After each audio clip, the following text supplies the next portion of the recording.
Islam en Oriente versus Islam en Occidente. ¿Realmente estamos hablando de cosas tan distintas?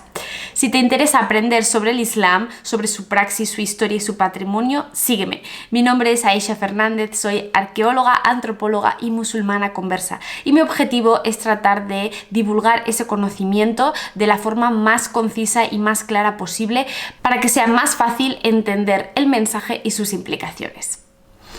Como veis, hoy me he sentado aquí dispuesta a hablar a cámara de una forma reflexiva, abierta, acerca de algo, una tendencia, podríamos decir, que he observado en los 2 últimos años especialmente y que está en auge.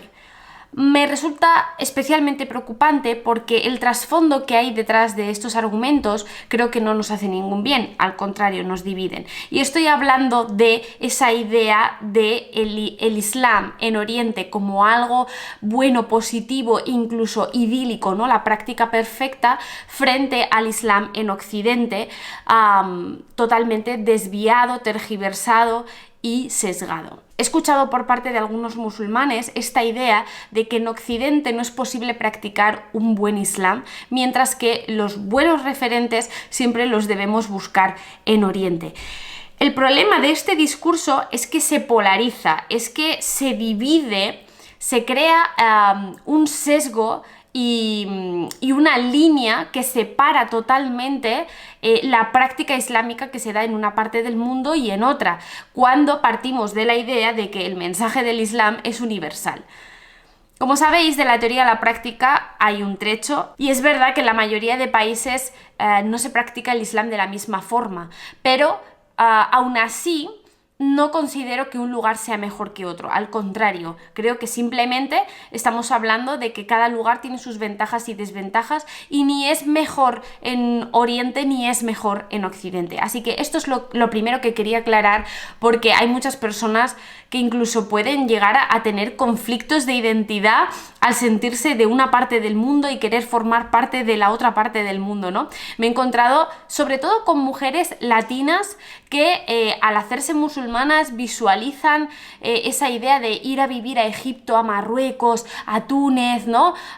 Incluso a Pakistán, como el lugar perfecto donde yo voy a poder ser buena musulmana, donde no va a haber ese juicio detrás y voy a poder ser libre, ¿no? Y el problema es que esta idea se idealiza tanto que si en algún momento al final estas mujeres dan el paso y van a vivir a esos lugares, se encuentran con una realidad totalmente distinta. Ahí es donde viene la decepción, porque al final todo lo has construido en tu mente, no es la realidad, y esa decepción puede incluso llegar a alejarte al final de ese entorno, de ese mensaje y de ti misma, al fin y al cabo, ¿no? Os hablo de todo esto porque yo sí que he vivido 1 año y medio en Marruecos, es decir, en un país de mayoría musulmana, y al mismo tiempo soy española. Por tanto, digamos, tengo esas 2 experiencias, y a partir de ahí es que he llegado a una serie de conclusiones que es las que me gustaría compartir aquí hoy contigo en este vídeo. Lo primero de todo, y creo que es importante, es que en general estos discursos que dividen Oriente de Occidente, una de las argumentaciones que defienden es la interpretación del Islam, ¿no? El hecho de que en Oriente hay un Islam más tradicional, más verídico, podríamos decir.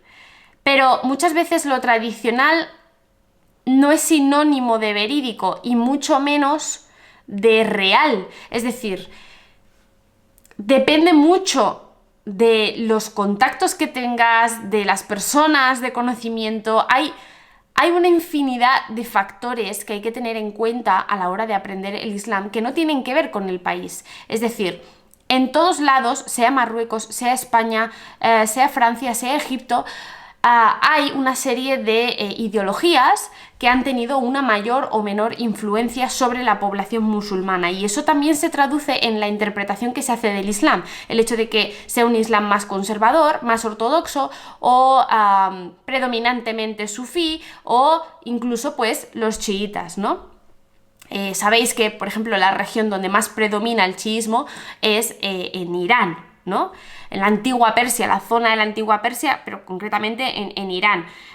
Eso no significa que no haya chiitas por otras partes del mundo, ¿no? Pero sí que hay, digamos, desde el punto de vista geográfico, determinados lugares que se inclinan más hacia una creencia o una ideología o a otra. Esta idea muchas veces sirve para defender el pensamiento de que el Islam que se practica en Marruecos es un Islam más correcto por el hecho de ser más tradicional o más conservador que el Islam que se practica en Europa. Sin embargo, esta idea es totalmente errónea. Yo, como digo, en base a esas dos experiencias puedo decir que he conocido a personas que practican el Islam más abierto o menos abierto, tanto en un país como en otro. De hecho, un profesor mío de ciencias islámicas, recuerdo una clase donde dijo: en Marruecos ha hecho mucho daño a la parabólica, en el sentido de, pues, toda esa información que a través de la televisión, ¿no?, y de los medios también ha influido en cómo se practica el Islam. Si sois marroquíes, podéis preguntar a vuestras familias, a vuestros abuelos sobre todo, si aún viven, el cómo practicaban ellos el Islam, porque es un feedback que yo he recibido de muchísimas personas, el hecho de que mis abuelos, mis tío-abuelos e incluso mis padres practicaban un Islam mucho más natural, mucho más flexible en este sentido que el que estoy viendo a día de hoy en Europa o incluso pues en Marruecos, ¿no? Al final creo que muchas veces estos discursos que tratan de polarizar el Islam en Oriente versus Islam en Occidente son una acción-reacción, es una respuesta defensiva pues a los numerosos ataques islamófobos que se han dado, unido también a los peligros que existen a la hora de perder la ideología, la creencia. Es decir, para que se entienda este concepto, si tú crees que en Europa, por ejemplo, cada vez se están promoviendo más unas políticas sociales y educativas que son contrarias a tus valores islámicos y a tu creencia, de forma natural e instintiva, lo que te sale a hacer es proteger ese credo, porque para ti es un bien muy preciado y estás viendo que en la sociedad no se está respetando, no se está teniendo en cuenta, etcétera, ¿no? Por tanto, tu actitud, ¿qué es lo que tiende a ser? Mucho más conservadora, más restrictiva, pero en un afán de proteger y de defender aquello que tú consideras válido. Por eso hablo de reacciones, porque a lo largo de la vida de los seres humanos y de la historia siempre hemos ido hacia un ciclo u otro, y es algo normal y natural del ser humano, ¿no? El hecho de polarizarse. No hay más que ver, y aquí dejo de lado un segundo el Islam, no hay más que ver a nivel político, pues el posicionamiento, ¿no?, y todo el poder que está ganando la ultraderecha a nivel global en el mundo. Pues esa polarización en la ideología tiene obviamente que ver con la historia el pasado del que partimos. Es decir, venimos de una época en la que era todo muy de izquierdas, ahora nos estamos yendo hacia la derecha y después volveremos otra vez a la izquierda, y así. ¿Qué quiero decir con esto? Que es importante tener en cuenta estas ideologías, desde dónde parten, cuál es su motivación, cuál es su intención, sus intereses, y a partir de ahí hacer un análisis lo más objetivo posible. Porque yo, por ejemplo, como europea, española, ¿no?, claro que no estoy de acuerdo con todas las políticas que se llevan a cabo. Algunas de ellas son obviamente contradictorias con mis valores humanos e islámicos, pero no por ello tengo que reaccionar de una forma igualmente agresiva e igualmente impuesta, ¿no? Que es lo que está pasando. Es decir, tú me prohíbes llevar el hijab en los espacios públicos, pues yo lo que hago es aferrarme aún más con eso de una forma casi inconsciente, ¿no? Sin entender cuál es la otra postura. Y la otra postura es que a veces ese hijab se ha utilizado como un símbolo político de algo, de una ideología. y os hablo del hijab como os puedo hablar de otras cosas. Es decir, que al final hay una acción-reacción entre una conducta y otra, una ideología y otra. Y esto también, pues, obviamente nos afecta como sociedad, como gremio, a los musulmanes, ¿no? En todos los aspectos. Por tanto, a la hora de hablar de que el Islam en Oriente o en Occidente es muy distinto, aquí hay que tener en cuenta todo esto. Porque de verdad que el Islam que a día de hoy se practica en Marruecos no tiene nada que ver con el Islam que practicaban los abuelos o los bisabuelos en Marruecos. De la misma manera, el Islam que hay en Europa a día de hoy no es el Islam que se practicaba antaño. Y esto es algo que hay que tener muy en cuenta, por esto que os digo, por esa polarización, para tratar de mantenernos en el punto medio y tratar de vivir ese Islam que existía antes de que pues se inaugurase el uso de la televisión. Porque en el momento en el que nos hemos metido en este mundo lleno de información, en el que recibimos más de 70.000 estímulos publicitarios al día, ¿vale? El procesamiento de esa información, el entendimiento, el razonamiento, parece que ha quedado en un segundo plano. Y siento muchas veces que vamos como pollos sin cabeza, nada más que a la defensiva, atacando y reaccionando sin pararnos a analizar y a contemplar y a tratar de un poco discernir cuál es la verdad que hay detrás de cada una de estas acciones, ¿vale? Entonces, como digo, creo que es un error tratar de separar ese Islam. A mí una de las cosas que me dijeron cuando me quité el velo es que me estaba occidentalizando. Me hizo mucha gracia, sinceramente, porque yo pensé, ¿cuándo no he estado occidentalizada? Si soy española, si soy europea, si soy occidental, ¿no? Es como, me lo dijeron con este sentido negativo, como si el ser occidental estuviese directamente asociado pues al libertinaje, ¿no? Y al desvío, ¿no? Y creo precisamente que aquí es donde está el problema. El ver que Occidente es algo negativo, mientras que Oriente es la salvación. Porque al final no hay ni blancos ni negros. Es decir, hay grises. Igual que en Occidente hay cosas que no se están haciendo bien, hay prácticas que son incorrectas y hay pues una serie de intereses y de políticas que se están poniendo en marcha que van en contra de valores humanos básicos, ¿vale? Como la educación, como la libertad, los derechos laborales, etc. Lo mismo está pasando en Oriente, no es una excepción.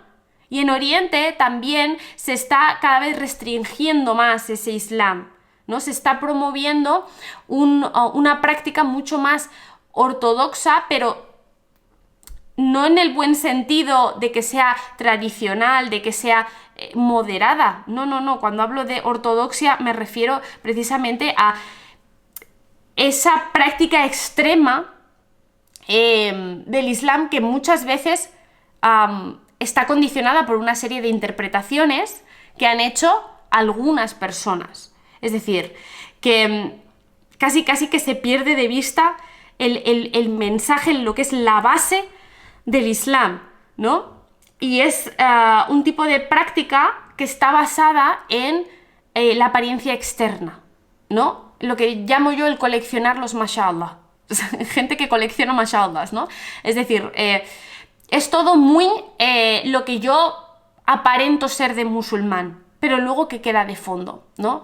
Es un Islam que está muy basado en el hadith, pero poco en el Corán. Un Islam que está basado mucho en lo que mi ego al final quiere y no las, digamos, implicaciones o acciones o deberes también comunitarios que yo tengo, ¿no? Es el yo y colecciono y me digo y tal y que cual, ¿no? Y soy mejor musulmán que tú por esto, soy musulmán... no me sale el término, es una soberbia espiritual. Esto también se está dando. Obviamente no estoy hablando de todo el mundo, lo que estoy diciendo es que igual que en Europa se están dando cosas negativas, en Oriente también. Y hay que verlo así. Y hay gente que conozco que vive en Marruecos y vive de maravilla, y hay otras personas que en Marruecos no están bien. Y hay otras personas que en Marruecos parece que viven pues un Islam puramente cultural y otros un Islam demasiado literalista. Pero es que esto mismo pasa en Europa.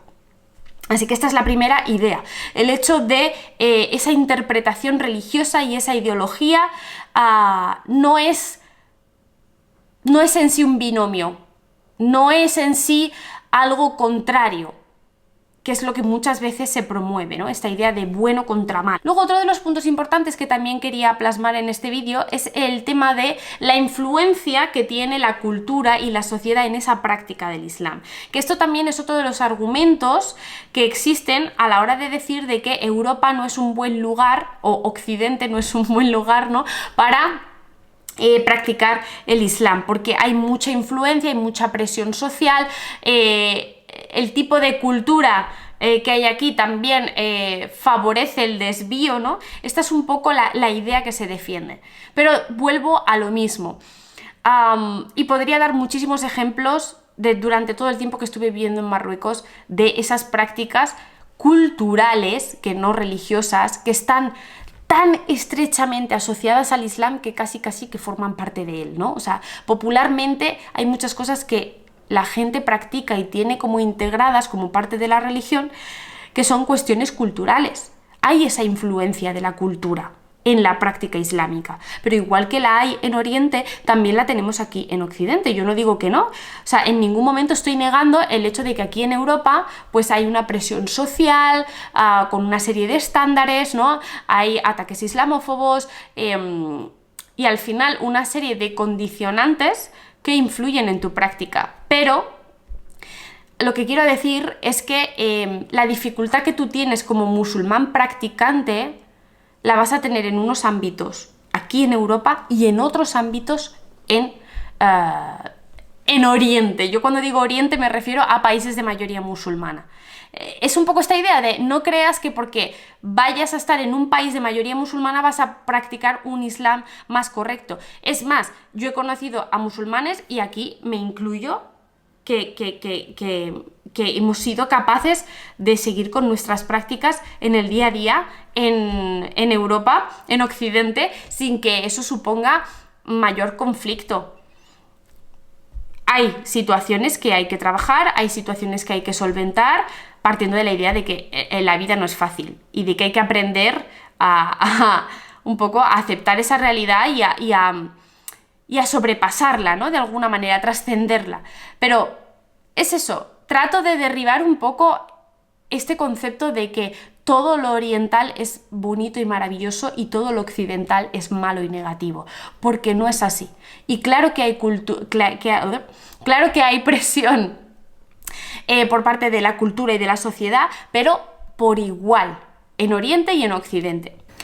Hay otros muchos puntos, como por ejemplo la asimilación cultural que puede darse en la práctica, sobre todo en el caso de personas que sean hijas de migrantes, ¿no? Y que tienen un poco esa dualidad, esa doble vida, esa doble identidad entre lo que es sus orígenes y su tradición familiar, junto con ese país de residencia, de acogida en el que vive, ¿no?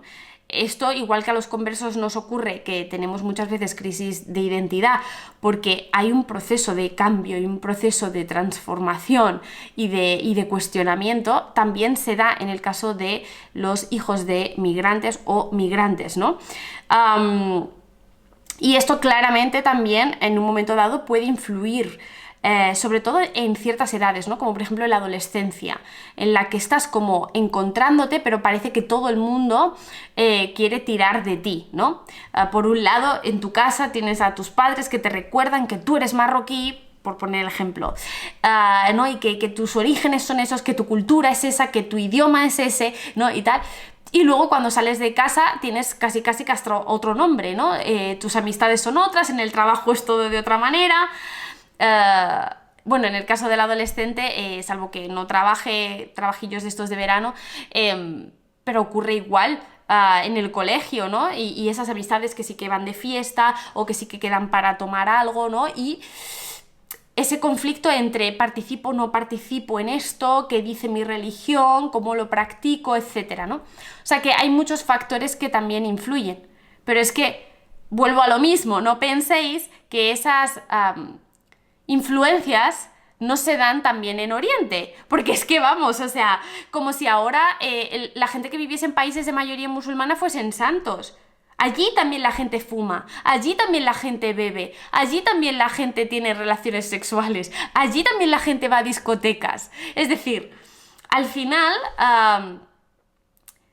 la conclusión a la que yo llego, y esto es lo que os quiero transmitir, es que hay una serie de condicionantes en cada país, en cada lugar, y que el hecho de que nosotros podamos estar más alineados con esa práctica islámica no depende tanto del lugar en el que estemos o de esas influencias, porque si no son unas van a ser otras, pero siempre va a haber, sino que más bien depende de nosotros mismos, de la responsabilidad, de la disciplina, del autocontrol que tenemos, de cómo gestionamos esas situaciones como personas.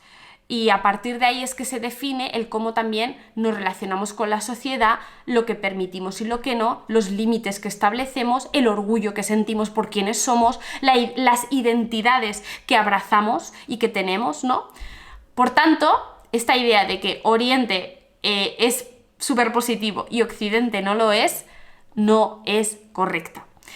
A partir de aquí, espero que con esta reflexión, como mínimo, puedas pensar más en detalle acerca de este tema y que la próxima vez que leas algún mensaje o veas algún vídeo por redes sociales donde se habla de estos términos como esa dicotomía, esa forma de separar, de distinguir, de enemistar, que recuerdes todo lo que te he dicho, las motivaciones que puede haber detrás de este tipo de discursos y sobre eso, pues que tú mismo saques tus propias conclusiones y decidas si quieres creer en eso o no.